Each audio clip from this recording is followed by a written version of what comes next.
बिस्मिल्लाहिर्रहमानिर्रहीम। अस्सलामुअलैकुम नाज़रीन। अल्लाह ताला से दुआ करते हैं कि अल्लाह ताला हमें खलवत और जलवत के गुनाहों से दूर रखे ताकि हम आखिरत में कामयाबी हासिल कर सकें। आमीन सुमा आमीन।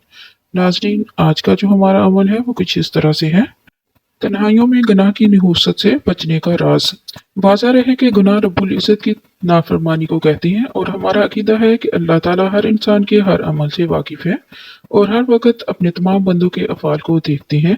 इंसान जब तन्हाई में गुनाह करता है तो वो ये समझता है कि उसे कोई देखने वाला नहीं। इसे ये एहसास नहीं रहता कि अल्लाह ताला मुझे इस हालत में भी देख रहे हैं। लिहाजा गुनाह से बचने के लिए ज़रूरी है कि बंदा अपने दिल में ये एहसास पैदा करे कि अल्लाह ताला मुझे हर वक्त देख रहे हैं, ख़्वाह मैं लोगों के सामने हूँ या लोगों से पोशीदा हूँ। मैं किसी हाल में भी अल्लाह ताला से मख्फी नहीं हो सकता और ये एहसास पैदा करे कि मैंने अपने परवरदिगार के सामने पेश होना है और मुझे अपने तमाम अमाल का हिसाब देना है। इस ख्याल को बार बार दोहराता रहे ताकि दिल में अच्छी तरह रासख होकर गुनाहों से बचने का जरिया बन जाए। इसके साथ ही हम अपने आज के अमल की तरफ चलते हैं। अमल कुछ इस तरह से है। तन्हाइयों में गुनाह की नहुसत से बचने का राज। ये शेखुल वज़ाइफ का बताया हुआ अमल है।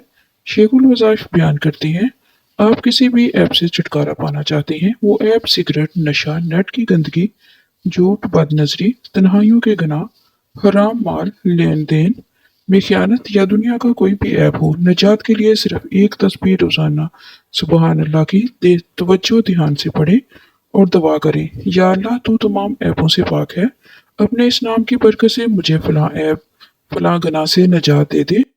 कुछ ही अरसा में आप इसका करिश्मा देखेंगे। आपकी जवानी, खलवत, जलवत और जिंदगी से ऐब व गुनाह दूर हो जाएंगे इंशाअल्लाह ताला।